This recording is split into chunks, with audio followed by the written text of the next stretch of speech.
pledge allegiance to the flag of the United States of America and to the republic for which it stands, one nation, under God, indivisible, with liberty and justice for all.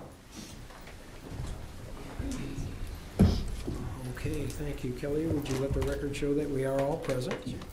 And I'd like to move on to the approval of the consent agenda.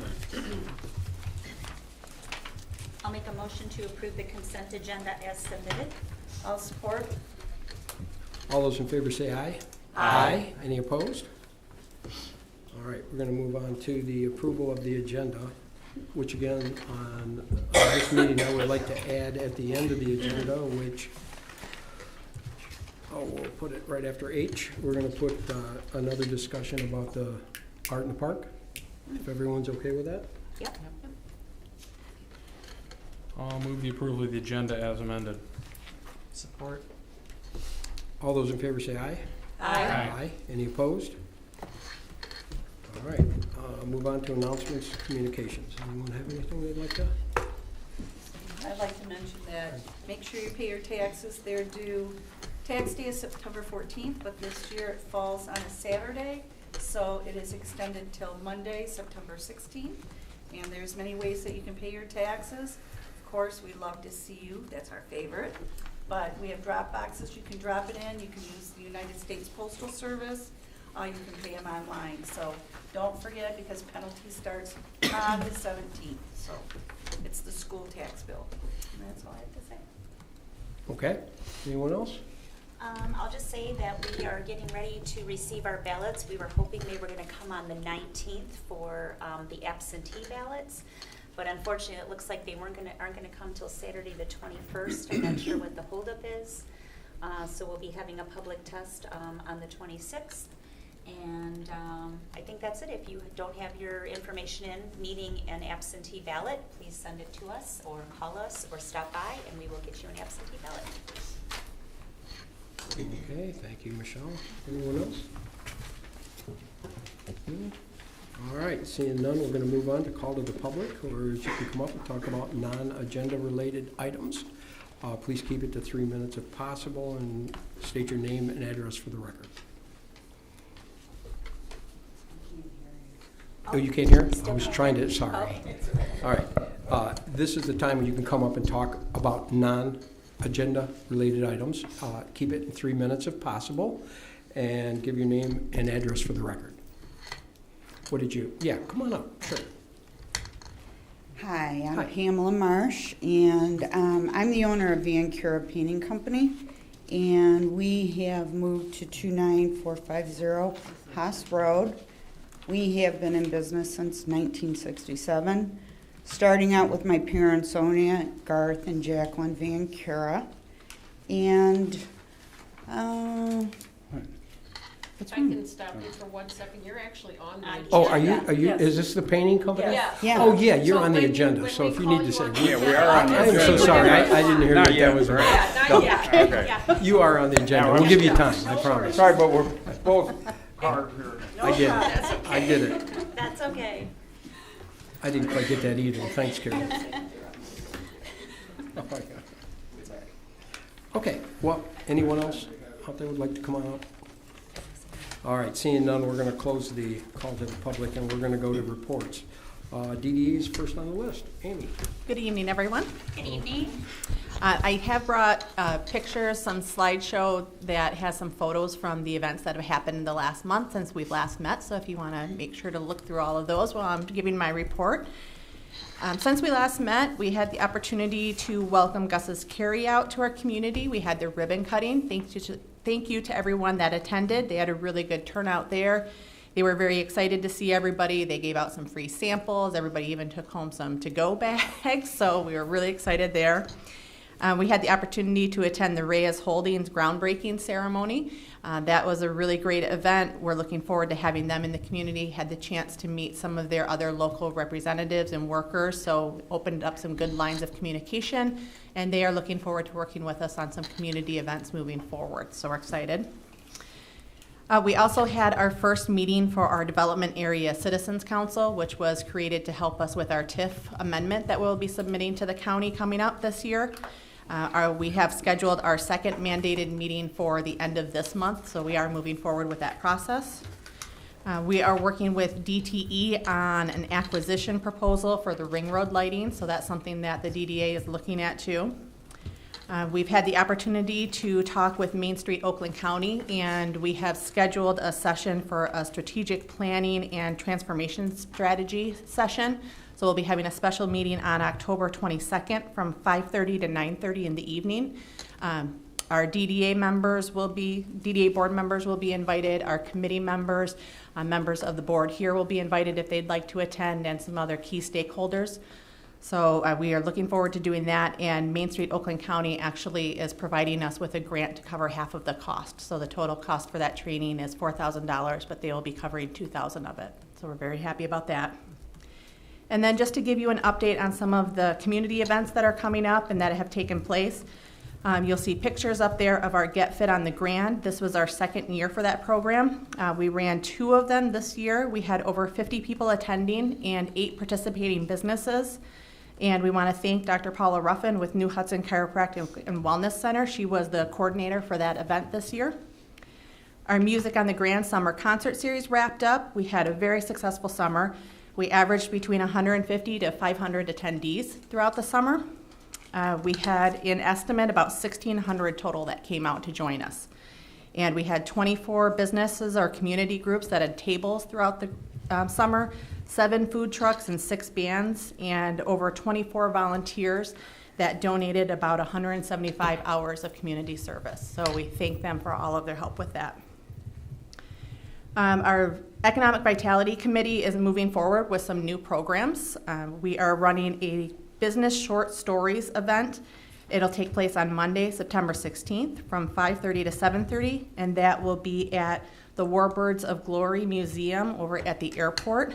It is a free event that's focused on networking with local business leaders, giving them the opportunity to share why they chose this township to come into, what moved them to create their business, and just share things that they may be doing that are exciting in the area too. So I have a flyer that we have at our Fun on the Grand website, and registration is open for that. So please pass the story out, pass the word. We also have our Michigan Downtown Day is coming up Saturday, September 8th. We're working with our promotions committee to do an online campaign where we feature some of our local downtown businesses, and they share why they feel small businesses are important to our communities. And I wanted to make you aware too that the airport is actually hosting an event coming up September 29th. They're doing their fly-in food truck rally, and that'll take place on Saturday. And then on Sunday, they're working with the local high school track and cross-country team, and they're going to be doing a 5K on the airport runway. So they're looking for some businesses that want to participate. They're also looking for volunteers to help out. And just if you want to go out and see and watch the kids running or take part in the food truck rally, you can feel free to attend. And then we have our Scarecrows on the Grand, which will be starting in October from the 10th through the 31st. So we're looking for local businesses that want to host a Scarecrow at Inspiration Park. Otherwise, we are inviting local businesses downtown to have their own displays set up in front of their businesses, and we'll present signage where you can have some voting sites. And we'll be giving out some prizes to a couple of the winners there. And lastly, we have our History on the Grand coming up Friday, October 11th from 6 to 9 p.m. Tickets are $25, and they'll be doing a tour of the downtown with a local historian and making a few stops at the winery and New Hudson Inn to view some of the locations there and give a historical perspective, and the cemetery also. Are there any questions? Lots going on in the DDA. Lots. Well, that's a good thing. All right, well, thanks. Any questions for me? All right, seeing none, we're going to move to the fire report. Chief Madeline. Good evening. Hello. So far this month, or actually for Fire Prevention Month of August, they did 24 inspections totaling just under 362,000 square feet, bringing our year-to-date total to 353 inspections so far this year, totaling just over 5 million square feet inspected. Training this month, we averaged 8 hours of training per firefighter, and this month's training is going to focus on vehicle incidents with a concentration on, battery electric vehicles, vehicle accidents, and things like that. Our run numbers are up 30 calls for service from last year. Last year in August, we were at 1,289. This year, we're at 1,319 calls for service. Over this last month, we had 3 firefighters complete the Fire Instructor 1 certification, so that does make them a fire instructor within the state of Michigan. And that allows more of our firefighters to keep up with current training trends, and they can also help with local fire academies to help try to pull some recruits our way, kind of do some recruiting while they're at those fire academies. So that does help us out tremendously. And like I said, it does help with our training here in-house. And some really good news, I just heard from Sutphin here that Fire Marshal Harbin and myself will be traveling down to Sutphin next week for a late mid-build inspection on our new engine. Basically, 4 to 5 weeks after this mid-build, we will be going down for the final, and then hopefully within 2 weeks after that, the truck will be delivered to our front door. And we'll have to get training and get the guys familiar and staff familiar on the apparatus, and it should be going into service here before the first of the year. Cross our fingers. The last thing I've got on my agenda, it is September, and it's the Yellow Rose campaign again this month. Any of the firefighters that decide to donate to the cause, what the Yellow Rose program is September in the fire service is mental health awareness and suicide prevention. So if the firefighters choose to make a donation to the program, they can get this t-shirt and wear it in support of the program for the month of September. So if you see our staff wearing that shirt, that is why they are wearing it. Any questions? Oh, that's great. That's great. Yeah, Chief, how long have we had that truck on order? Is it 2 years? It will be, I think we placed the order, it'll be October, I think it's coming up on 3 years. 3 This truck has years. been on order. Okay. Yeah, it's the timeline for fire apparatus, anything, ambulances, fire trucks, you're looking anywhere from 3 to 4 years now from the time of order to take delivery on an apparatus. That's incredible. Sutphin is looking at trying to narrow that down. They actually just built a brand new manufacturing facility, and they're trying to get that into a better timeline. But their big thing is they're trying to find the staff to fill that new building to bump up their productions. But Wow. yeah, it's all, October I it's think been will a be while. October I think will be 3 years since we actually got the approval from the board to place the order with them. Wow, that's crazy. Yes, yes it is. It Very is good. long overdue. That is for sure. Well, thank you, Chief. We No problem. appreciate it. Thank you. I love the shirts too, by the way. I think that's a great deal. All right, we have Sergeant Sharma with us tonight for the sheriff's report. Hi, Sergeant. Hello, everybody. Hi. Just a couple of things. First, this was on August 12th, approximately 7 a.m. Deputies responded to the Zeal Credit Union under construction on Grand River Avenue. They responded there and spoke with the construction workers. There were several thousands of dollars worth of damage done to the business. Spray paint cans, paint sprayed everywhere, empty spray paint cans everywhere, holes put in the walls, broken windows. There was about $25,000 worth of damage done. At approximately 9:45 that same morning, excuse me, deputies responded back again to the same area. The construction workers reported that somebody had came back looking for their cell phone that they apparently lost that morning. As deputies were responding, the individual took off on foot. Deputies were able to set up a perimeter. Everybody responded and were eventually able to locate the individual. He is a juvenile resident out of South Lyon. This is still an open investigation, and we still have other suspects that we are pursuing. However, that individual was taken into custody and turned over to the juvenile court. Also that same afternoon, approximately 1:37 p.m., deputies responded to the area of westbound I-96 and Milford Road for a single vehicle crash. The callers reported that the driver of the vehicle fled on foot. Deputies responded, were able to obtain a physical description of the individual from the construction workers working in the area. They set up a perimeter, searched the area. They found the individual, who was a 14-year-old resident out of Ypsilanti. The vehicle was determined to be stolen and had obviously been recovered. The individual was turned over also to the juvenile court. Those are the two things that we got. Any questions? Well, Busy. you guys had a busy day. Yes, that was a busy day. Thank you. Thank you, Sergeant. All right, moving on to Planning Commission. All right, we did have 2 meetings in the month of August. The first one was August 12th. We held 3 public hearings. It was Walbridge LDC 4 for special land use, and also the site plan, and also a public hearing for Van Cura Painting. They were all approved, and with motions for the special land use contingent on the site plan approval. And Van Cura Painting is a family business, and I'm sure when their agenda item comes up, they'll tell you more about themselves. We had old business. We had, I can never say this name, what is it? Baroque. I'm sorry.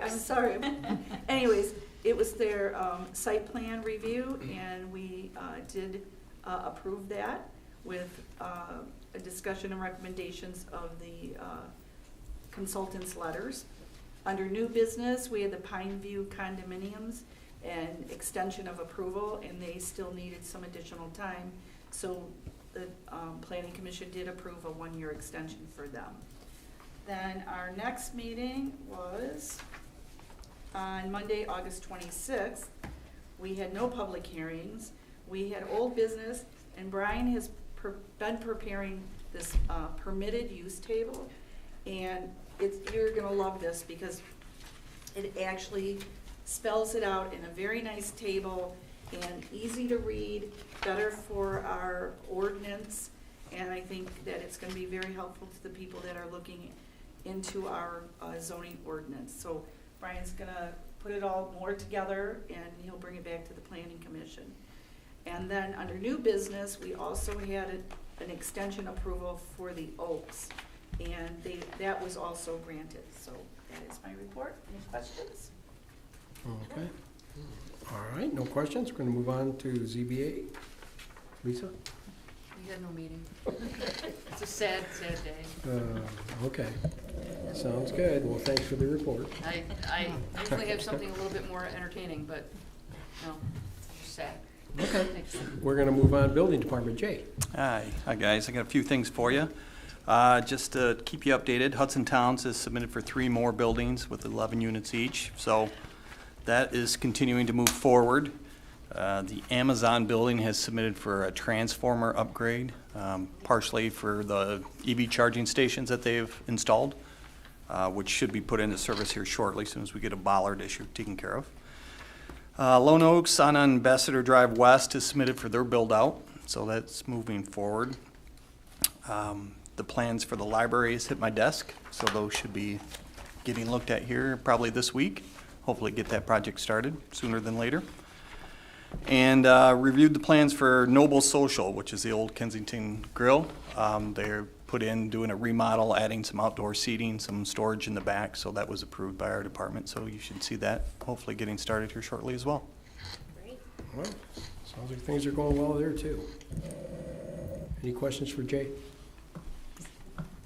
All right, now we're going to move on to water report. Now, I put a little memo in front of everyone, and it's just, I got a hold of Don today, who's running the project for the South Hill Water extension for the softening, and he kind of just put it in a little paragraph where they're at. And I just wanted, I'd rather come from him to tell you how it's going, because it's a short paragraph. But the other thing is the water is really doing very well.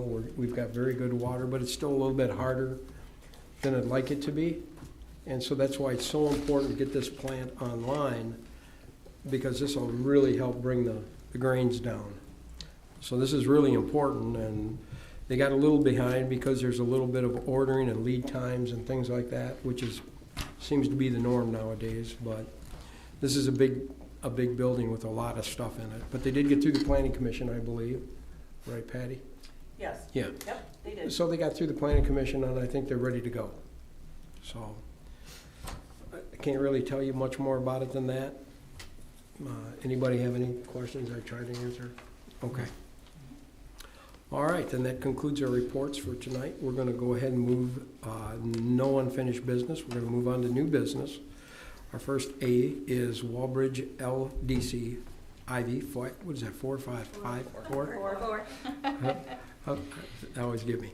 Special Land Use AP 2454B. Brian, you want to start us out, please? I will, thank you. The special land use for your consideration this evening is to construct a spec building that is over 600,000 square feet. This would be the largest industrial or warehousing building in the township. This is just south of the Reyes building that Amy mentioned broke ground recently, so this is on the west side of South Hill Drive. Brian, can everyone hear? South Hill Road. No, they can't hear No. you, Brian. We need longer microphones. Yeah, we do. Okay. Okay, maybe he can turn us up a little bit. I'll start over, sorry. So up for discussion this evening is a 613,000 square foot spec building, industrial spec building on the west side of South Hill Road. This is 2 units out of the South Hill Business Park West development. So this will be the township's largest industrial building. As a spec building, typically in the I-2 district, this would be a permitted use to be constructed. However, this is in your wellhead protection overlay district. So as such, it was part of a special land use public hearing held by the Planning Commission. The Planning Commission also reviewed the site plan that was associated with this special land use. There were several residents in attendance at that public hearing, generally to the south, as this property abuts Coyote Court and Lee Road. However, ultimately the Planning Commission decided that the project is appropriate in scale. This is a pretty large site. This is a 53-acre site. The building will be over 300 feet from the southern property line, and there's quite a bit of grade drop from the southern property line to where this building will start. So there is quite a bit of separation. The Planning Commission did have a few comments on and clarification items on the site plan, including some landscape changes, some clarification on dimensions for the building, both of which we've been in discussion with the designers and understand that an updated site plan is coming for administrative review. But the Planning Commission did approve that site plan conditioned on that administrative review.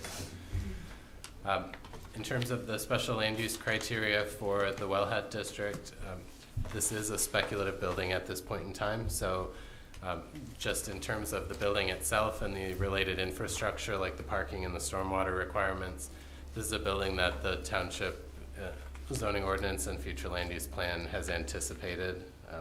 We think it's appropriate in size and scale for the substantially sized property. You will have an opportunity when a tenant is chosen for this building. They will go back through the special land use review process. So it'll be another public hearing, and we'll have an opportunity to vet the operational details of that tenant. So at this time, as a spec building, we find it is appropriate to approve the special land use. You do have a recommendation of approval from the Planning Commission as well. Okay, so Brian, just to clarify, no matter what goes in there, they'll have another shot at the special land use? Okay. They will, yes. Being there's no tenant? Correct. Okay. Okay, that makes sense. Leslie, you have anything you want to add to it? Nope, I'm good. Okay. Does anyone have any questions for Brian or Leslie? I have one. I just was, when reading through the Planning Commission minutes and stuff, there was concern about no landscaping along the south border where I think there's really only 2 houses over there. Was that ever resolved as part of the screening requirements for an industrial use adjacent to residential use? So we have not seen the updated landscape plan, but it is an item that we were given approval from the Planning Commission to review administratively.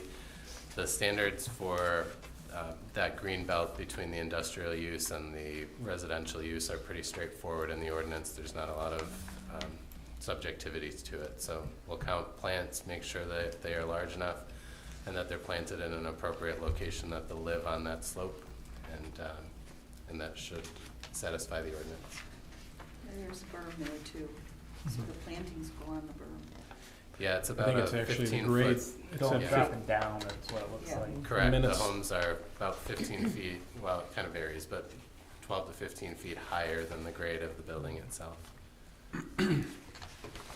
Okay. Yeah, because on the landscape plan, it shows plantings everywhere except the south. Except for the so- back, yeah. Yep. Yeah, that's the big area of interest, Okay. for sure. The minutes actually referred to our concerns about rooftop mechanical screening. It looked like there is none proposed because the units are far enough into the center of a very large roof that it won't be an issue, and that's something that's been confirmed. And the building height, there was a question about that, 50 feet, 3 inches. Someone said, I think Eric, you said in the minutes that that was the average height. Is that the average height, or is it measured at the midpoint? I mean, how do you arrive? I mean, they're good with height, I guess is where I'm. They're good with height. Okay. Revisions have been submitted, and the parapet wall has been modified, but that 50-foot, I'm sorry, I don't remember the exact dimension. That has was, been it said dropped 50 down. feet, 3 inches in the minutes, yeah. Yeah, that's the height measured on the east and west facades of the building, which is the highest point, so. Okay. mm.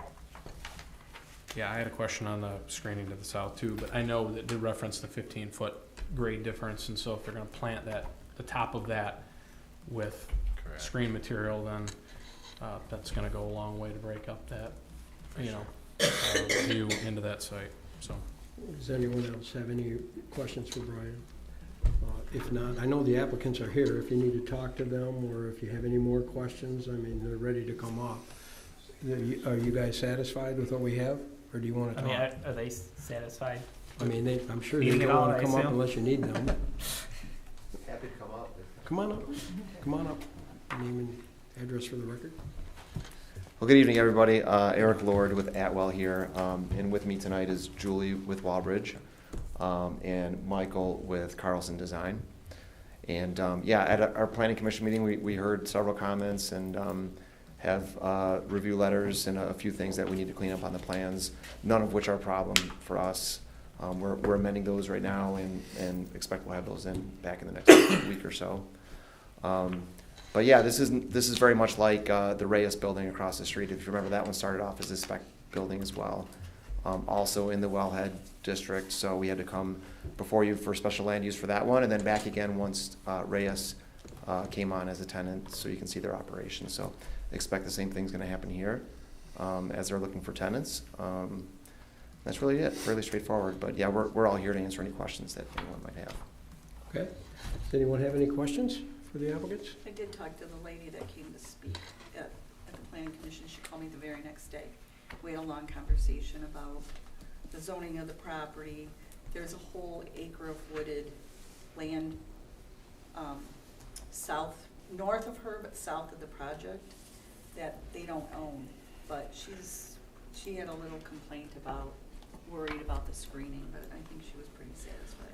I think the ordinance requires a 50-foot setback, and I think the building's over 300 feet. And I know it's a huge building, but that's quite a delta between what's required and what's being provided. And I think that the parking lot should be completely screened, and even that is over 100 feet from the property line and looking at it all. So, I mean, it's hard to screen a building that's like 15 acres in size, that's 50 feet tall. But, I mean, they're exceeding the minimum, so, you know, and the building is by right. I mean, they have the ability to build this building. It's the, you know, wellhead that's triggering this, so. Yep. Okay. Anyone else? Well, motion be in order. So I'll make a motion to approve special land use for AP 24-54B Wallbridge LDC 4, noting that item 1, compatibility with adjacent uses, is being fulfilled with the revised landscape plan to adhere to the comment in the McKenna letter. Support. All right, we have a motion and support. All those in favor say aye. Aye. Any opposed? Okay, Thank you. thanks. All right, we're going to move on to Vancura Painting, Special Land Use AP 2465. Just wait 1 second and we'll get through it here. And Brian, you want to open us up here? I will, thank you. And as we know, Pam and Chris Marsh are here in attendance this evening with any questions that you might have. But again, this is a wellhead overlay district situation. So the Marshes purchased the existing building on the east side of Haas Road. It's just under 8,000 square feet, and today it's broken into 3 tenant spaces. Van Kira Painting will utilize one of the suites for interior storage of equipment, including equipment for painting, for parking lot striping, wood replacements. They'll be storing water-based latex paint, silicone caulk, and basic building materials within the building itself. Again, this would be a permitted principal use were it not in the Wellhead Protection Overlay District. You know, with storage of any materials like paint and caulk, there is an opportunity for spillage, and one of the discussion points of the Planning Commission was making sure that there was an adequate protection plan or spill prevention plan in place. So we talked about specifics of that. The Planning Commission was ultimately satisfied. They did request the addition to the spill cleanup plan that the township be notified if there is a significant spill, so that the township can maintain any reporting to the state that it might need to in the event that something were to occur. So outside of that, the Planning Commission was ultimately satisfied with the direction of the application. There were no public comments relating to this application, so we are recommending approval of the special land use, which is supported by the Planning Commission's recommendation to the board to approve the special land use. Can I just add a few comments? So when the Marshes came to the Planning Commission, it was very interesting because they do a lot of jobs for hospitals and schools, and most of their paint, or almost all of their paint, is delivered directly to the job site? yes. So that was kind of a nice relief to hear that. And then they also, this emergency spill plan that they have, they're also required to take, which they can speak to, but they also have to take a lot of classes, and they have to be certified for any spills. So it really made the Planning Commission feel very comfortable with their business coming. So I just wanted to make note of that we felt really good about it. Okay. Those are just my extra comments. Leslie, you said you want to add anything? I would just like to add that I would recommend approval of the special land use with the following condition: that paint and/or chemicals containing the regulated PFAS, PFOA chemicals are not permitted. I don't think they within can the hear you, Leslie. Can you? Oh, I'm sorry. Can you hear? So my recommendation is approval of the special land use with the following conditions: paint and/or chemicals containing the regulated PFAS chemicals are not permitted within the property to protect the drinking water aquifer, and the updated spill prevention plan meeting the township attorney's requirements be submitted to the township within 30 days. That would be my recommendation. Okay. Want to come on up now? Come on up and thank you. You had requested a MSDS sheets for the type of paints that I use, which I work in Kroger's a lot and Michigan Dairy, and our employees have to take a safety training class with food especially. We only use green products, and I believe you might have a copy of the letter from Sherwin-Williams in your packet showing that these products do not carry those acids that you're stating. Yeah. I think it's in the board's packet. Yes. Yeah. Okay. Okay. And like before, most of our products, I'd say 90% of our products are shipped right to the customer. They don't stay in our building. We just don't have that kind of room, and that's it. Yeah, the product actually goes right to the job site, And Yeah. it comes in 55-gallon drums, and we don't have the ability to handle 55-gallon drums. It wouldn't be cost effective to do that either, you know, send it here and then send it over there. I mean, yeah. We don't carry probably maybe 50 gallons, and the MSDS sheets that you do have is our basic go-tos that we're using. But in our building, we just have equipment. We don't have any products.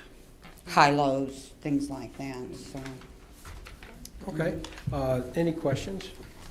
Anybody have any questions?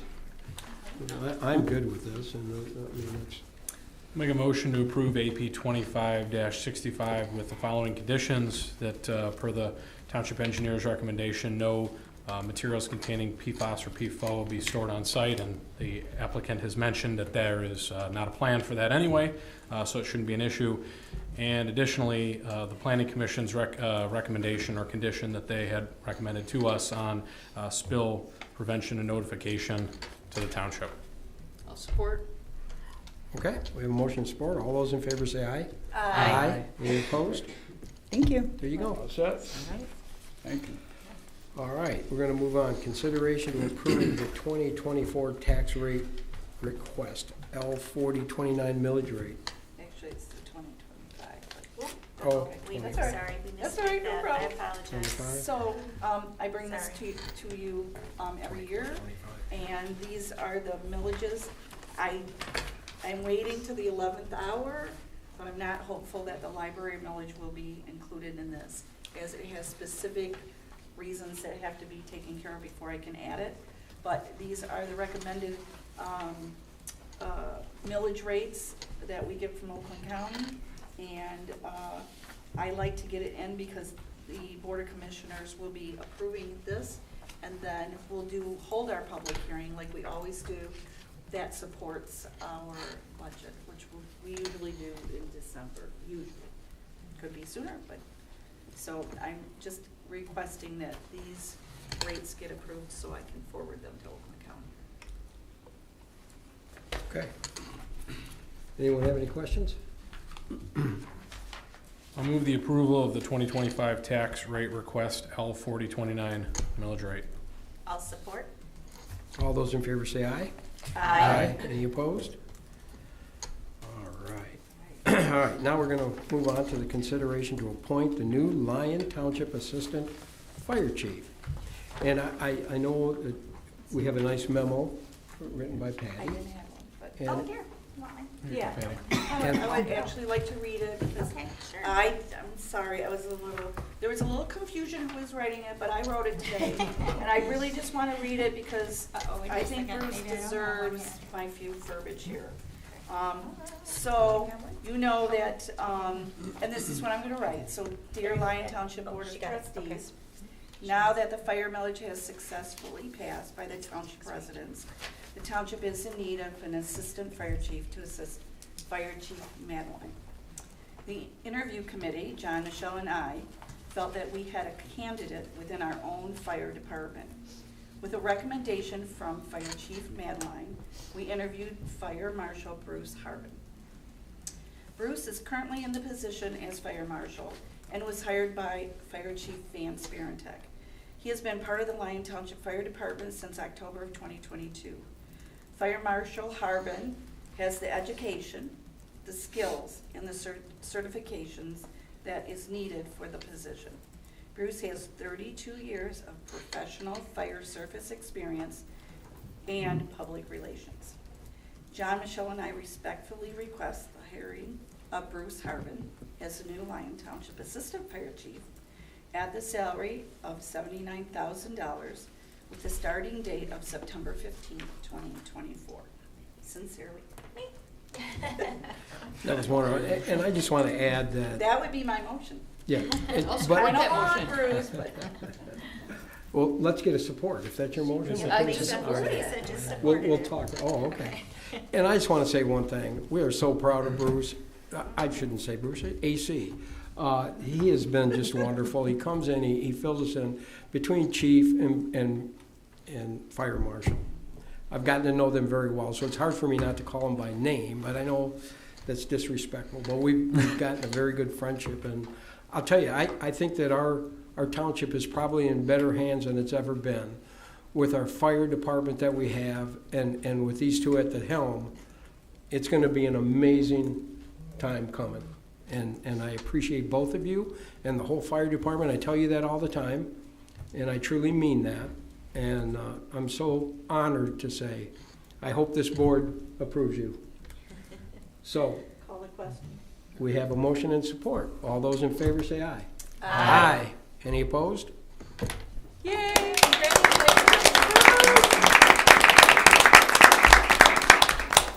Thanks so much. That's awesome. All right. Now we're going to move on to the pathway improvements for consideration. This is Leslie. You wrote this one. So I'm going to let you take it. Okay. As much as I like all this stuff. Administratively, we've been talking for some time about various improvements, including to the pathway system, the Huron Valley Trail.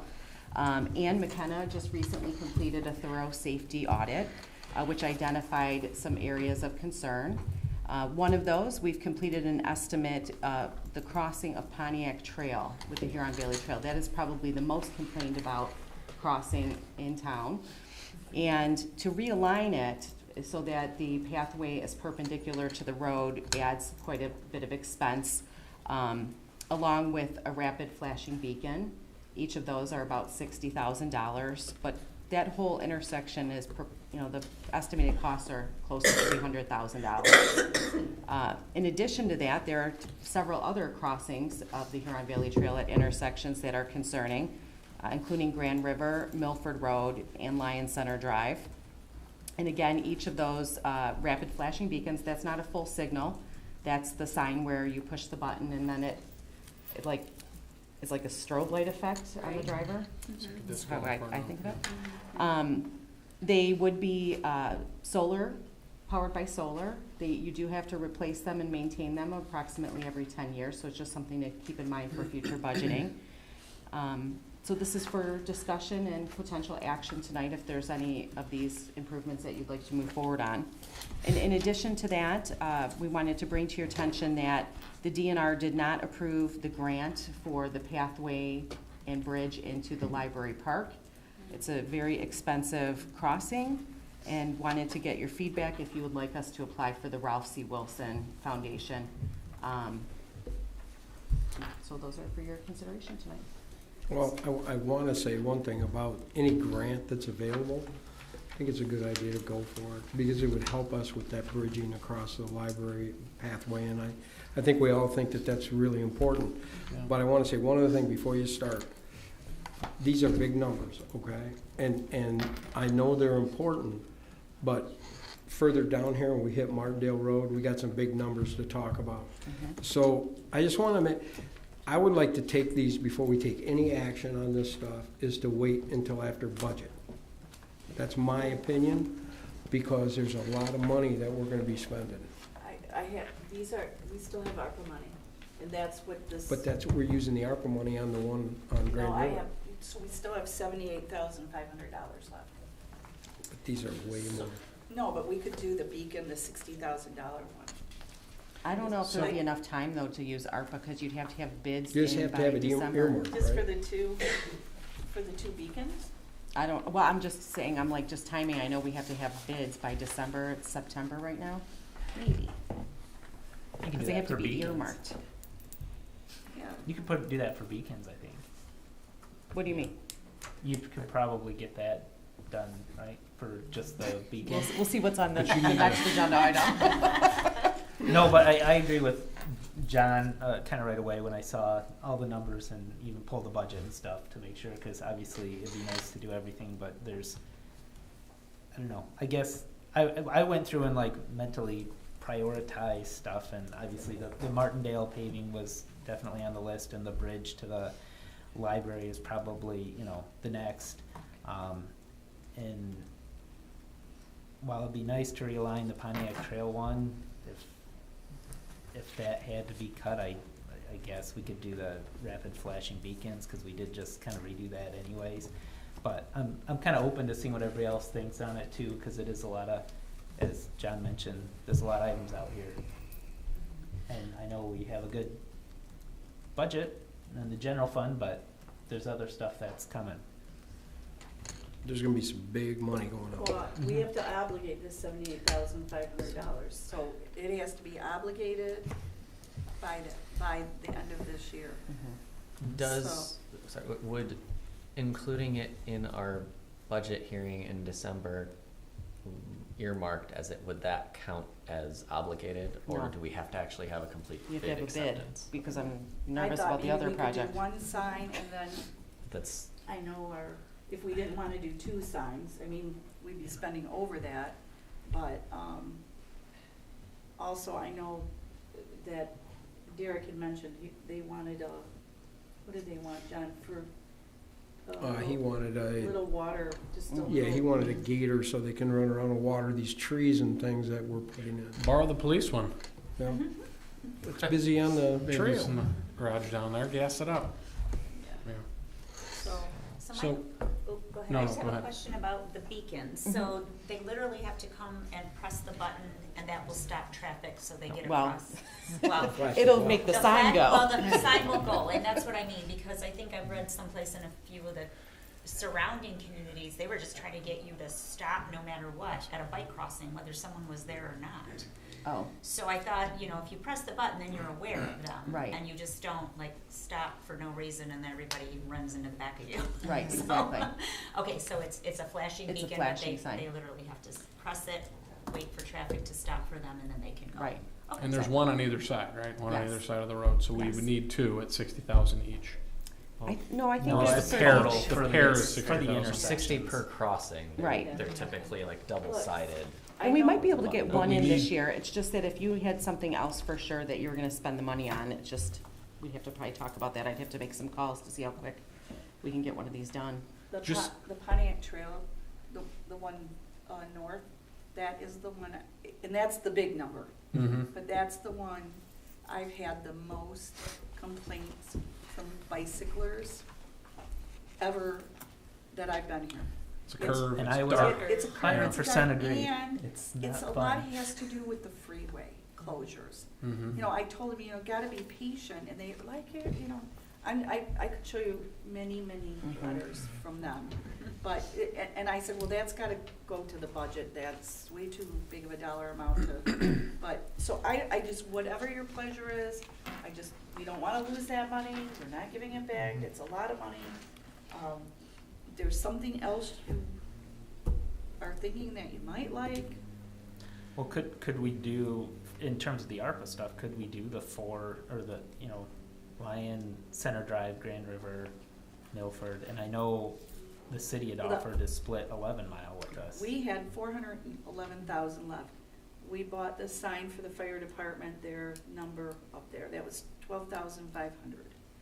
Then we obligated 320 for the Grand arm, River. the Grand River arm. So we have 78,500 left.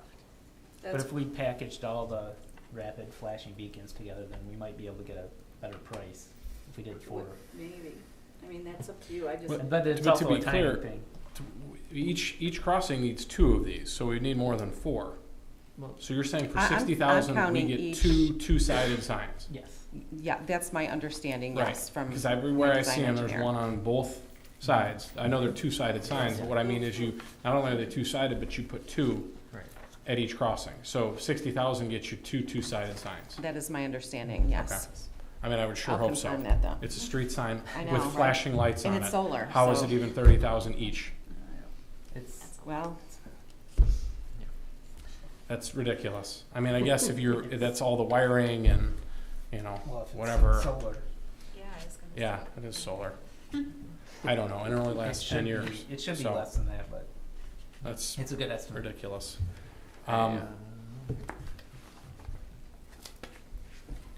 Yeah, I don't know. So we're looking we would need 4 of those, Patty?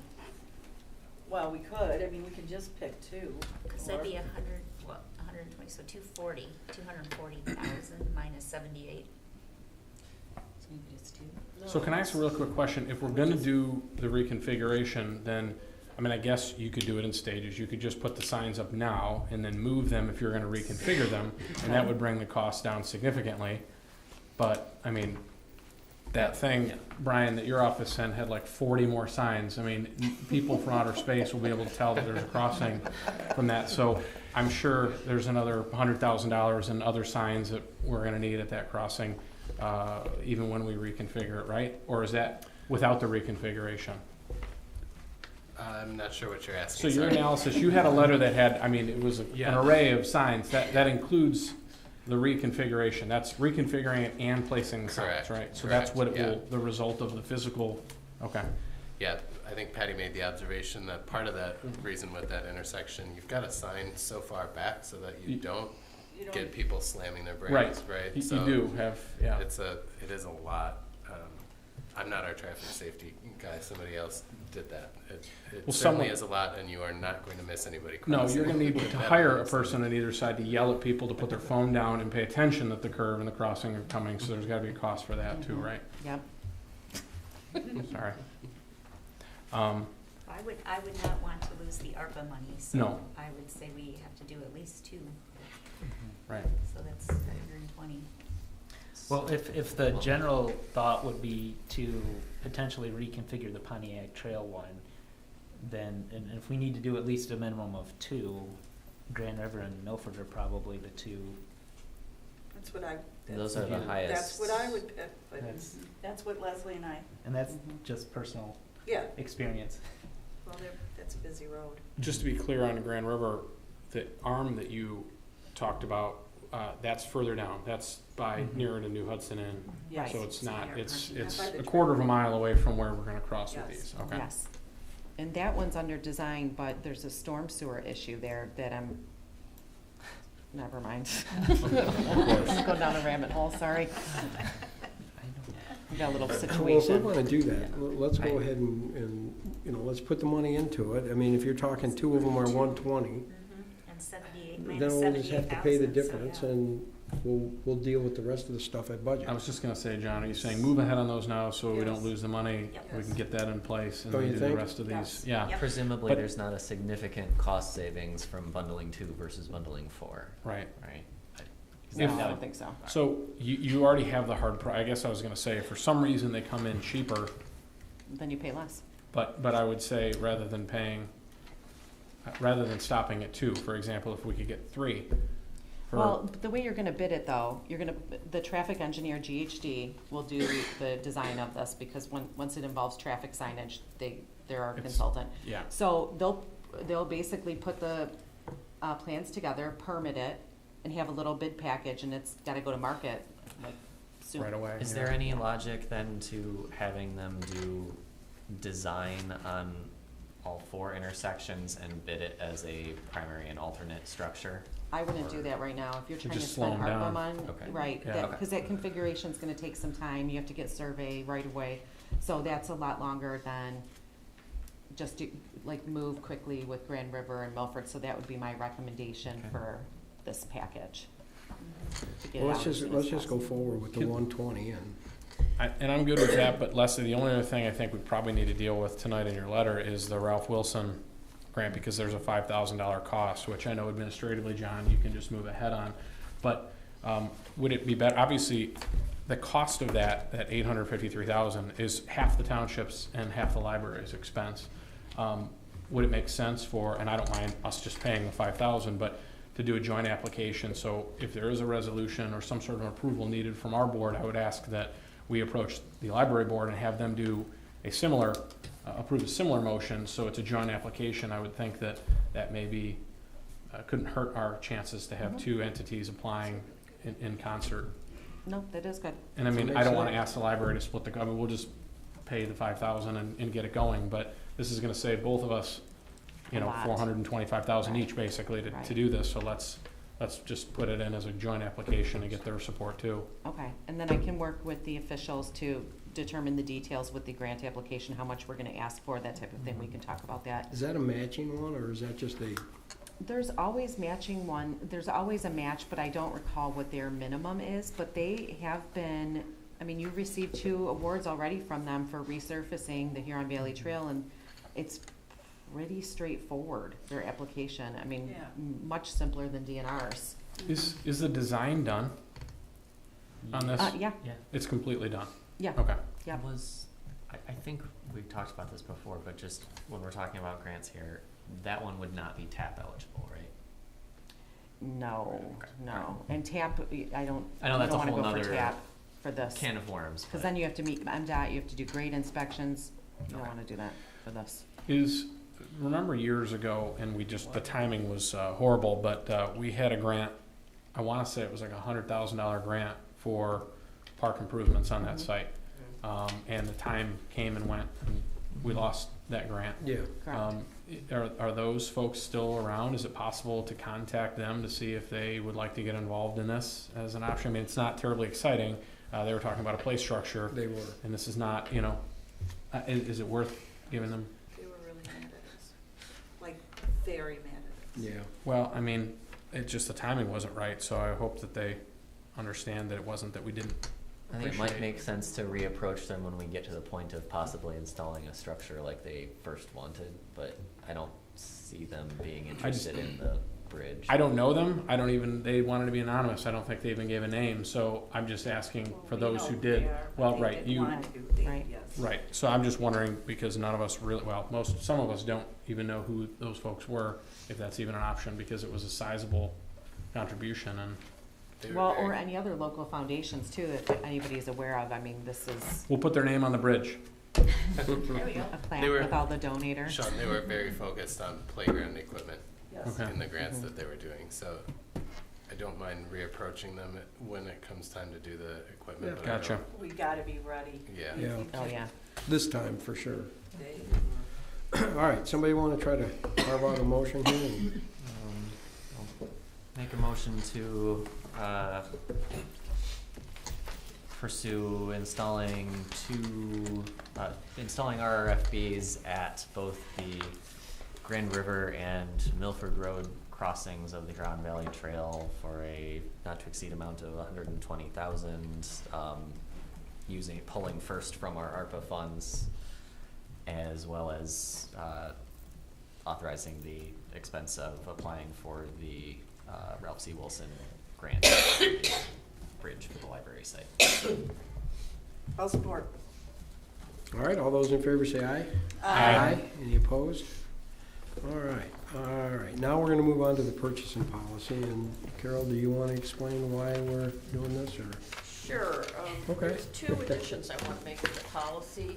And what we started thinking about was, we have so much development going on, and a lot of the developers are doing improvements to roads or things of that nature. And in some instances, they're doing the work right now, maybe next to something we had planned to do anyway.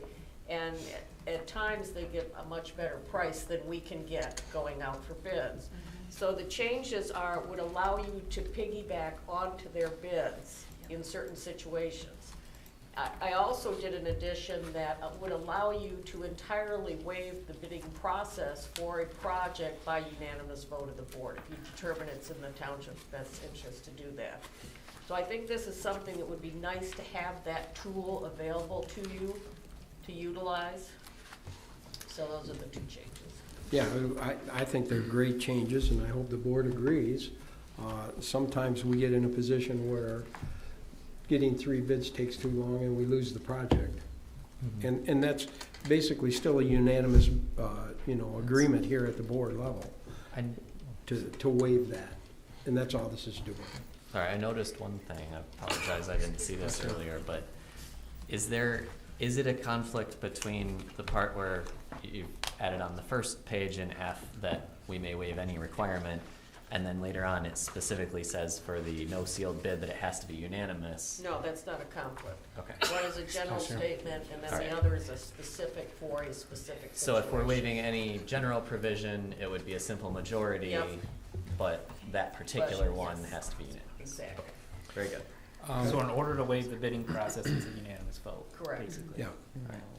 Okay. Can we use, piggybacking is like slang. Can we use a different word or term that is clear? Because Because It was you lawyers already- love definitions No, and it was you already. say what you mean and mean what you say, and then you use piggybacking, and I imagine like 5-year-olds playing leapfrog, and I'm like, You what's know, going it's on? already in the policy. Yeah, and it's a term that everybody uses, so I mean, I assume think I that's understand a what it term that, means. you I know, just think it's horrible, but- and I but think what's it's another terrible. word? Can we use something else that's, Like what? I don't know, something that sounds Size. more polished?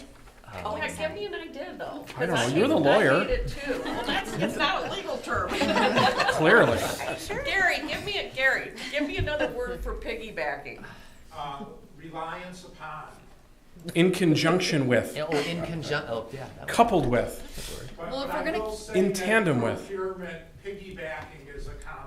See, that's. But there's no definition. You lawyers love definitions. But- You want to but see, define here- things that then you're going to here's refer your to commercial later. guy, he says this is what they call it, so.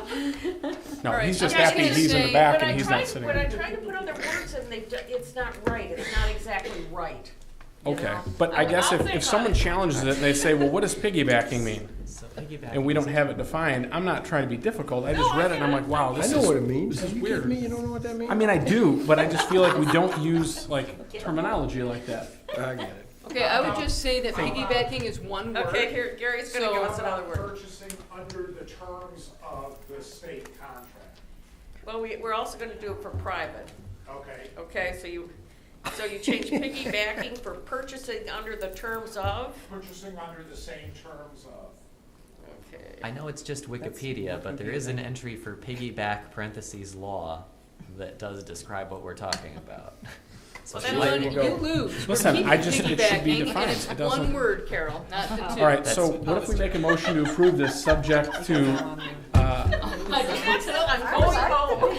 So do I. I like the piggyback. I mean, It it's, appears so But it's one hyphenated and. Oh, You you're understand looking at Wikipedia, that's not even a reputable source. I also Robert, checked the. shame on you. All right, where are we leaving this? All right, All right, so let's let's- leave it piggybacking, but piggybacking is one word, so Yes. we'll just change that. Dictionary.com says it's one word. So does Oxford. Who says it's one If it's word? OED, then yes. Yes. She says it's one word. wait, she's an She English knows. teacher.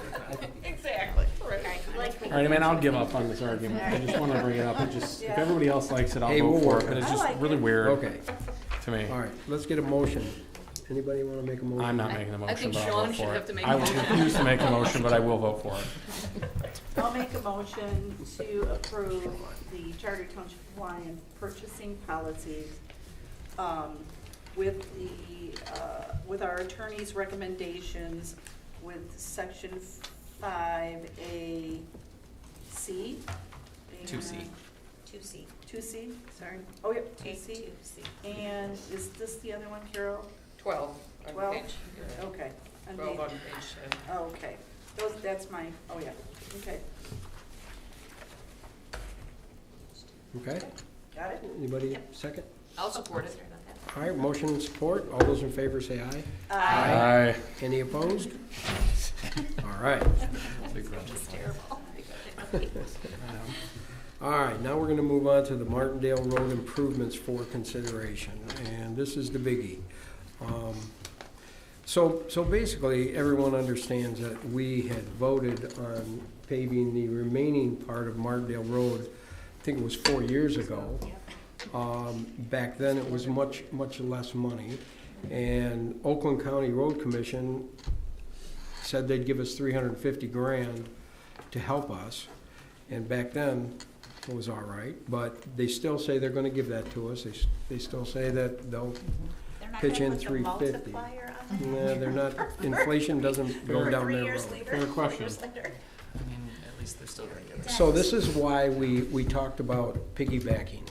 We have, Pulte took over the development and he went into like blazing, and he's got Cadillac asphalt out there, and they're gonna have this thing paved probably by Thanksgiving.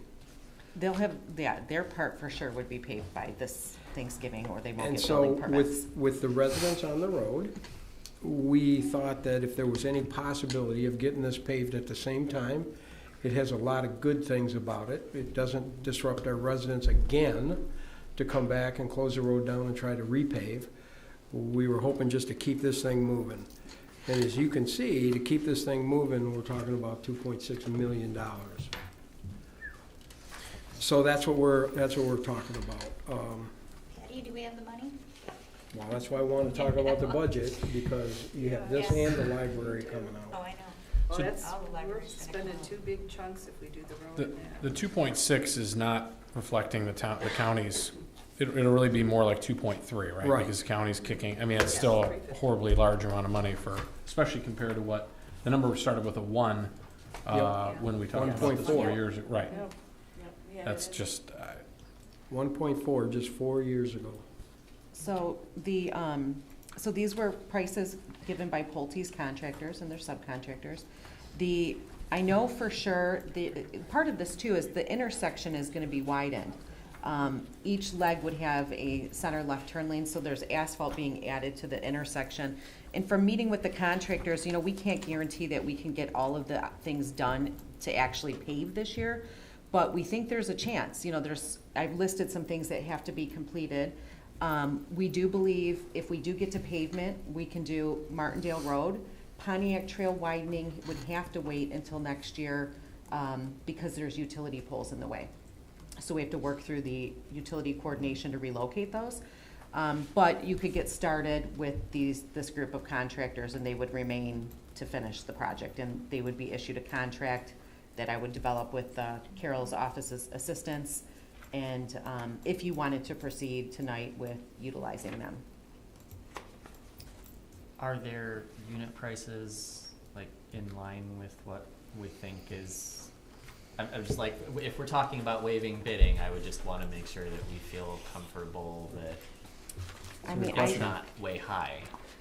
I didn't go through and check every single unit price, but I mean, from a brief cursory review, no, I don't think they're out of line. They're also like very good contractors. And I know there are people that we would expect to bid on this anyway, I think, right? I mean, It's small for somebody else. I don't know. They've got a big If it job went out to because they're public already bid, doing that yeah, part. because they're right here, so they're interested in just continuing. They don't have to remobilize a bunch of equipment. Cadillac would next year, of course, for paving, but it's hard for me to answer that, Robert, if. okay. I don't think they're out of line, I The mobilization, though, guess. is an interesting point, though, because, I mean, theoretically, we're not paying extra because they've already done a lot of their mobilization. Right, you would be So we paying are for. at least saving on a chunk of that, Yes, potentially. yes, but I think it's also for the convenience of your residents. Now, it could always be publicly bid. We don't have to go with this. It was an opportunity to obtain pricing. And I've met with, and then part 2 of this is I have met with 4 of the property owners already, and 3 of them are majorly against a 10-foot wide pathway. They're okay with a 5-foot sidewalk or nothing, but that has been the feedback, and so that's the second question. If you move forward, do we want to amend to 5-foot sidewalk, and then am I giving Pulte direction to do the same so they match? So there's a lot going on here with this one that I need direction. I can't stand the 10-foot path. It's just excessive, it's wasteful, it takes up too much space, it's all the maintenance. I think it's terrible. I think 8 foot should be our maximum standard, and we're talking about kind of more of a minor arterial. So I don't have any objection to going with a smaller sidewalk if that's gonna make the people who are gonna live with this sidewalk Right, happy. and these are your existing residents, and many of them have lived there for a very long time, too. Yeah. Yeah. Yeah. I'm good with that. I'm okay with the sidewalk instead of the path for the residents. I'm not sure I'm okay with letting Pulte off. Well, it will look weird. You're gonna be Yeah, going it from a would be- it would 10-foot look asphalt to a awful. 5-foot. I mean, you see, there's some of that along Grand River, and it just looks stupid. That would be- disjointed, you know? No, and I wouldn't want. I'd like it to be consistent. Absolutely. Yeah. That's what I would recommend, too. Well, because too, I think about a pathway, you're talking about, maybe having several bicycles and that type of thing, but north of this development, there isn't anything.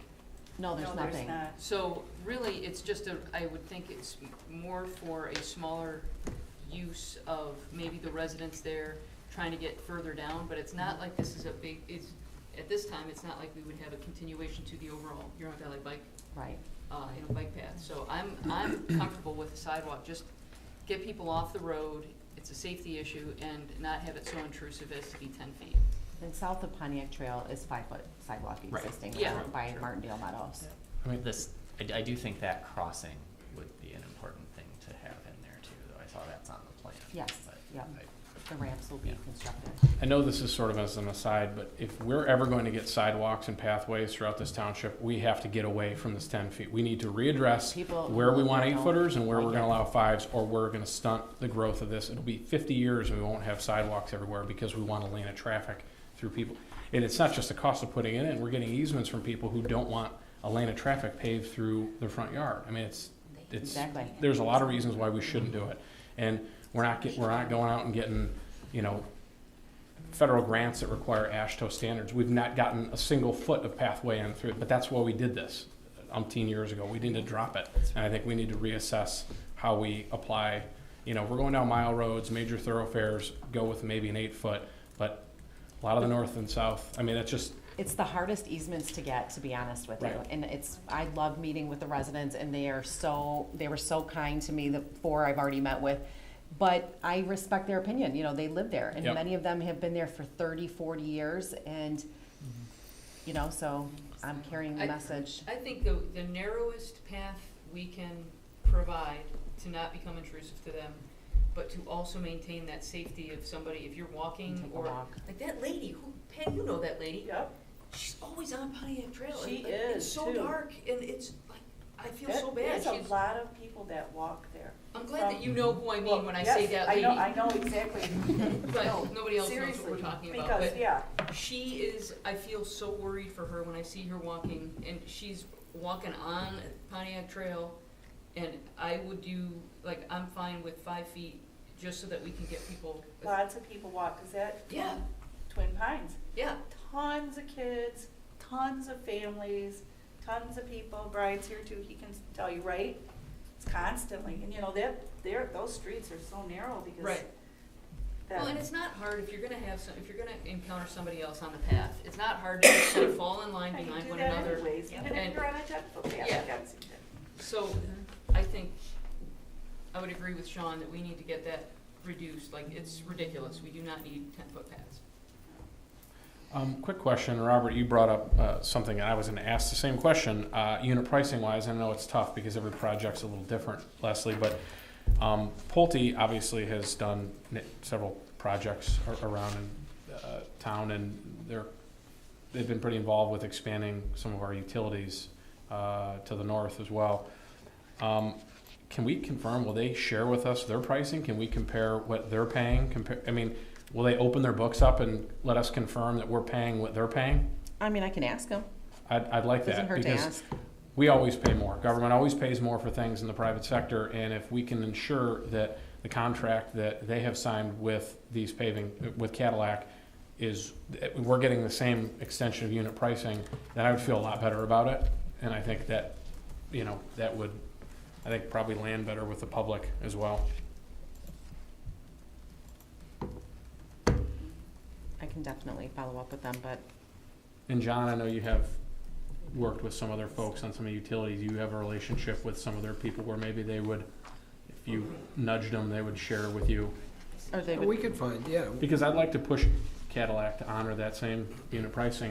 Why should we pay more? We're making this easy. They're not remobilizing. Well, I'm Let's certainly push them to hoping get, that I'd they're like to not do, yeah. gouging us, but who knows? And I'm not saying and I'm not trying to be accusatory, there's two different contracts, one with a private developer and one with the township. And I just wanna ask them to honor the same level of pricing while they're out there doing the work. So, is that something we can do? I we can get ask out them, there and try sure. to get some more numbers? I think it's smart. I do. Yeah. And then, is the direction to come back, or how do we proceed though? See, we're in kind of a time crunch. Well, I don't know if there's a way that we can make a motion kind of leaving some stuff to the three in-house, like approving it with some subject tos that they confirm, and I don't know what you guys think. It obviously wouldn't be in excess of the 2.6 million that we see here. That's the worst case scenario. Okay. I mean, And if we're good with that, then our only hope is that if the unit pricing's not the same, that they'll honor it, and we'll be able to bring that price down a bit. And let, John, Michelle, and Patty work with them on that, and with you. Okay. provided that everybody else is okay with spending really to be 2.3 million with the county's contribution. I mean, we told everybody we were gonna do this, and I support doing it. It's just unfortunate that everything costs so much more. 4 years later. And I guess because we just keep paying it. So what's the incentive for anybody to bring it down when we all just keep paying these prices, so. We want the road, yeah. Right. First, I wanna say, this came out of like nowhere. I want to make sure, because remember, Chris, I said take it out of the budget, because it was 4 years. Rick has done nothing. All of a sudden, he sells it to Pulte, and we're like, oh my God, they're gonna start paving. We're like, what? So I felt bad, because I'm the one that said take it out, because we had seen nothing in the budget for 4 years. But I gotta tell you, I gotta give a kudos to Leslie. I mean, we went crazy. You gotta help us. I mean, this was a lot. John and Leslie have been crazy working on this. And to even get it here to the board meeting this fast, I think it's just, thank you, Leslie, and thank you, John. Because they've been working on it together, and, you know, like Carol, we called Carol did the policy for us, because we thought, I'm with you, Sean. We promised this to our residents. We've had it in the budget forever. We just took it out last year only because we didn't think it was gonna happen. And wham. And I just think it would be convenient for our residents. You don't wanna disturb them again. But it's a good north-south line that we need. We could really use it. So I'm in favor of it. With very grants and partnerships and completely and wholly out of our budget, we have paved miles of road in this township. No other township in this county, probably in Michigan, has paved the number of roads and miles of road that this township has, because we have traffic issues, and rather than just wringing our hands, we've actually done. All of us have worked together to do something about it, and this is kind of furthering that goal. So I think that the residents... And not asking for a road millage. We've done it That's out right. of our general fund money. So. And I think that's an important factor. That's Yeah. 100%. Right. We haven't raised our taxes to do right. it. Yep. The other thing, we just took $78,000 and put them toward crossing signs. If we are really worried about the budget, it's possible that we take that back and put that into this if it's going to be done this fall, and worry about addressing the signs in less of a shotgun fashion in 2025. Well, we can. I'm just throwing it out there. Yeah, because it's really the same general fund, right? Yeah. So do we prioritize though? And I don't care. I mean, I'll let you know. How's that? We'll let you know where it's gonna come. Who's getting it out of the ARPA? I have to have that. I just mean that we would just maybe Right. not do Okay. The signs. the So, signs. I mean, theoretically, we're still gonna bid, we would still start the bid process for the signs, and then we can just change the funding whether source. we accept it or not, and if we need to swap the funding sources. I guess the right? question just becomes from a priority standpoint, if we're just trying to spend it to get it out, Mhm. but this road paving is more important than those crossings right now, then we don't have to do the crossings. We just have to spend $78,000 of basically free money. It's not free money. It's all of our money that they've collected and more given back to us on a different project. So we don't have to do anything. We don't have to spend $120,000 in signs. We Right. can spend zero and then take the $78,000 And then do all and of the put it signs toward the road together and do the next signs year. together in a more, I don't know. But It's that was just the an whole idea. idea. I said, well, let's wait until we got to here before you Right. say. Well, see, John, we should have listened to you. I guess I should have asked for the pathways. I don't mean to complicate things, but that just puts $78,000 back in. Yeah. Mhm. I don't know. So, What do you wanna spend it on? But you gotta tell Spend me. it. 'Cause I have to One- report it.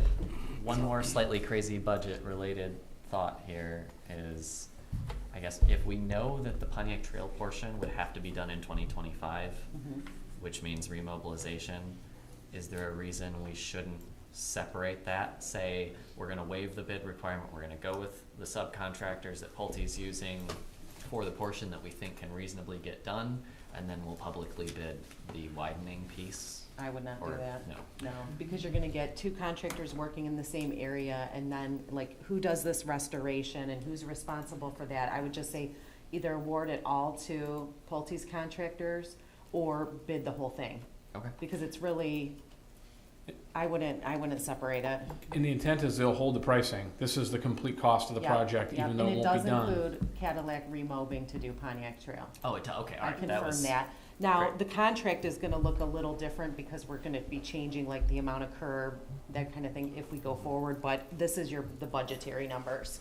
So, And the cost should go down because we've just reduced the design sidewalk from 10 feet to 5, effectively, right? that's not that much. But it's gonna go down. It's Yeah, always so I much know. more when we go Down. up. How is it not so much less when we go down? It just doesn't work that I way. don't understand. So what do you guys want to do? You want to go ahead and get this thing rolling, or what do you guys want to do? I'm a yes. Yes. Yeah, I'd like to get it going. I mean, I Make a will motion. tack on to Robert's comment on reducing it to 5 feet. My preference is the wider pathways, just easier for biking. But in this case, I'm not necessarily opposed to the sidewalk. I think at some point though, we probably want to look at if this is going to be sidewalk, which it sounds like it will. Eventually punching this further north and actually connecting it to the trail, because that would be a big gap. I guess we can talk another day on that. But maybe when you're talking to Pulte, is there any price break if we do reduce theirs from the asphalt pathway to a concrete sidewalk? And as John mentioned, maybe it's not much, but if we can ask the question, if that's cheaper, maybe we can get a little bit of reduced cost on our end. Well, we have conversations going on with these guys constantly. We've been talking to them all month because this is a big deal. It's good for everybody, and, I'm not done talking to them yet. But these were the rough numbers, and they gotta be in stone, right, Leslie?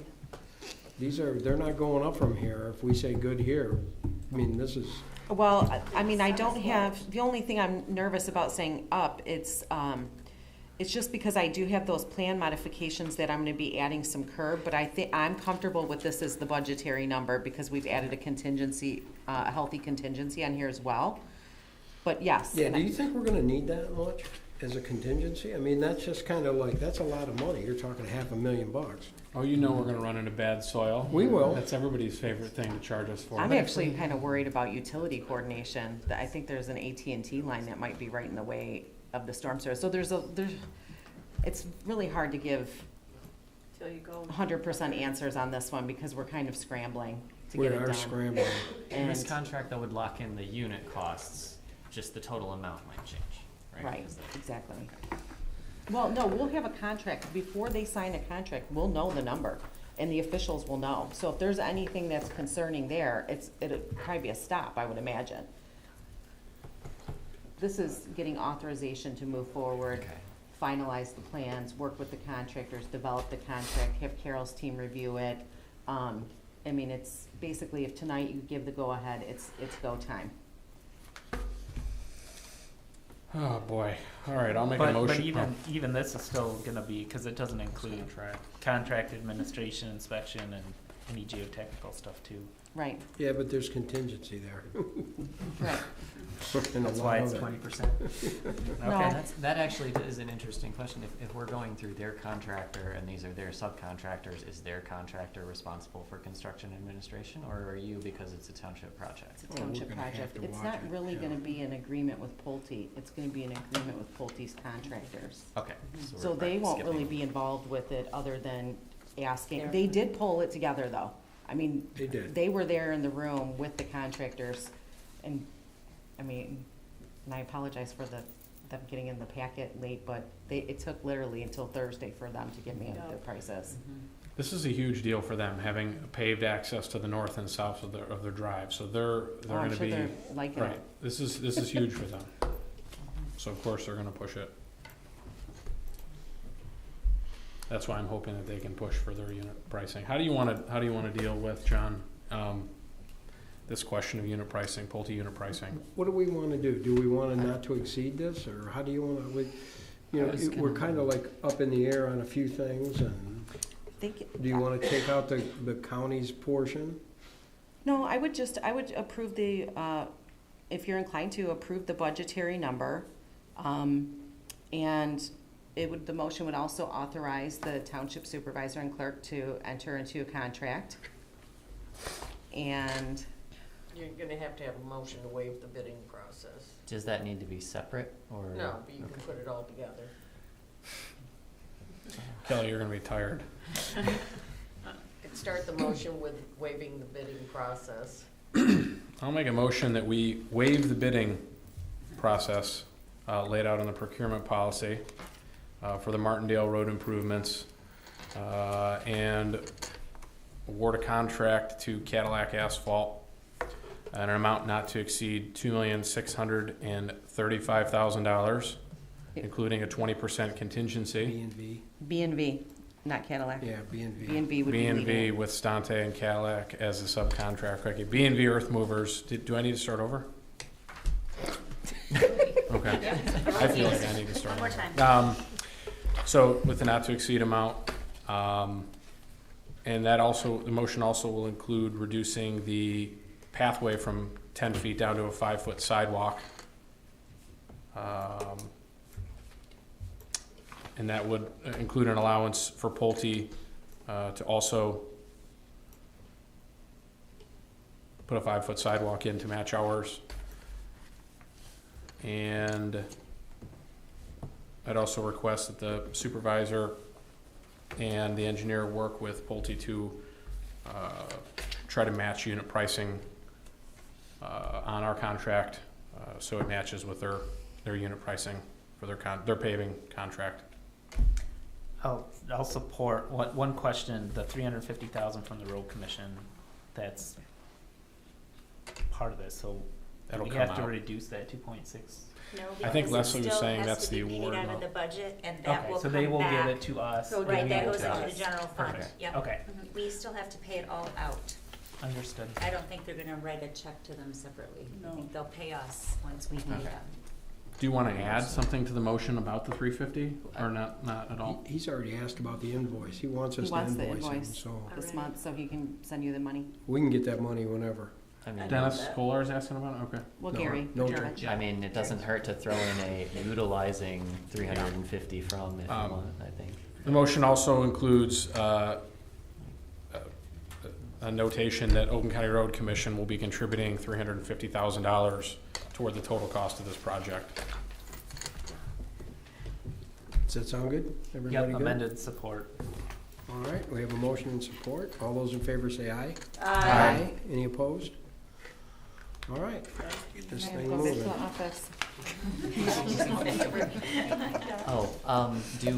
Do we need to actually do anything to modify our previous action around the beacons at this point, or are we waiting to see? No, let's I wait. would just It's leave already it. done. Yeah. Okay, all right. Let's wait and see. All right, so we're gonna move on to the approval of the Pumpkin Fest Parade Road closure. This is every year. Yep. Anybody have any problem with that? Okay. Make a motion to approve the road closure for the Pumpkin Fest Parade.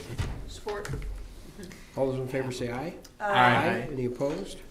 All right, now we're gonna move to I, the Art in the Park discussion. And the reason I want to have this discussion is because I think you've all seen the letter from the attorney for Mr. Solvay asking to get the sculpture back. He wants to move it.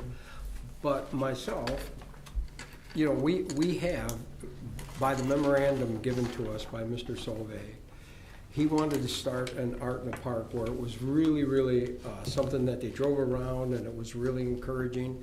And the other night, we had a discussion by many people from the community would like to have art in the park. They would like to have that back. So we talked about it and we said, let's start a committee. Let's get some things going on. Maybe we can find a safe place for art in the park and get this thing going again. And to me, that was a wonderful idea because none of us took that down for any more reason than it was a safety issue. Okay, so my opinion of this whole letter to give it back, it's our sculpture. It was donated to the township. And I would like to use that as the staple of the first art going back up in the new park once we find the location. So what we did is, since I had made a commitment to the public that it would be fine and we were not going to destroy it or cut it up or move or get rid of it, we went ahead and picked it up. We put it on a trailer and we moved it to a safe location. So now it's safe and we can use it for our new art in the park. And I thought that would be a wonderful first step. We have the sculpture, we can put it up. We can attract other artists to the area because we have a staple piece. That was the first piece given to Lyon Township. And I wanted to make sure everybody here agreed with that. I would love to get the committee going let's find a safe place for it. Let's find a place where people can walk up and take selfies with it and shoot the QR codes and find out what it actually means and what it's about. Sounds great. I think it's a good idea, and I think that, you know, there were so many people who signed that petition, and, you know, I haven't heard anything from anybody afterward. I haven't gotten an email or a call from anyone, so I don't really know where that, where the public involvement would be at this point. But I think even if we put something on our website and said, you know, those interested, you know, I have experience being on the park board. Robert does. Michelle was on there for a short time. I think, you know, Patty, you've been spearheading township park forever, yes. Chris, I don't know if you were on that committee or if Sean has been on that committee, but we've all kind of, we've seen the importance of having the public involved and put it out there, put it on the website, see is there anybody who wants to really take this and move forward with it. And I mean, I don't know how else, nobody else is here tonight for that topic, but I don't know.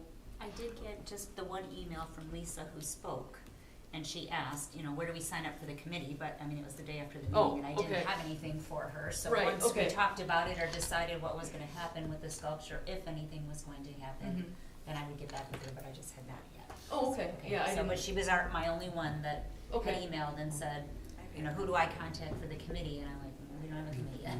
Right. So, yeah. I think that now that we know it's in a safe location and we have it ready to go, if that's what the board wants to do, like reach out to Lisa and see if she's interested in spearheading something and get a committee to work with the township to find an appropriate spot. I think the concerns of the artists were primarily around it being safe, and I'm just that if we have, you know, now that we've done that, I think it addresses some of those pain points. Do we plan on continuing the dialogue with him? Like, I mean, I know, yes, he didn't follow through before, but would we be saying, like, at this point, hey, we've completed these steps, this is our plan, would you like to be involved in Well, I think what's that's next? down the road, Robert. I think, first of all, we've got to get a committee started. We've got to find a location that's a suitable location that actually works. And until we do that, I mean, I think we got to get the committee together. We got to get somebody that's really interested in art in the park and really wants to take it. I just assumed we had to have some sort of response to his last letter, and I don't know what that is. That response would be that the township's keeping it. Yeah, we're going to go ahead and we're going to reinstall it in a new art in the park that we can actually have. I mean, I think it's wonderful to have it back, and you know, if we can get somebody that wants to run the committees and wants to get the place that we can find, I mean, we could reinstall it. It'd be a great thing. Sounds good. So I don't need anybody to, you know, make a motion or anything. All I was looking for is an opinion. If everybody's happy with, we can get these committees started, we can get them and, you know, find a location. We can hunt a location, that might be the best one, and then start putting it back up, you know, get it going again. And if everybody agrees with that, that's the only discussion I needed, and we can start advertising, trying to get people to sign up. Okay. Everybody good with that? Yeah. Okay. All right, then the next one is our closed session. Somebody want to make a motion? Make a motion. Sorry, Carol, are we coming back into session? Gary? Are we coming back into session? Do we need to come back into session once we have the closed session? No. No? Okay. Then we can tell him to wrap it up.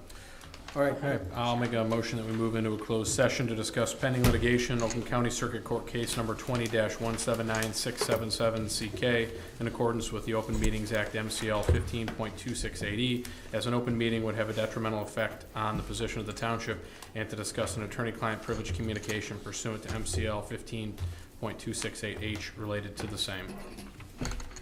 7:34 p.m. Anybody want to second that? I will second. Okay, so we have the motion by Mr. O'Neill and a second by Ms. Gash.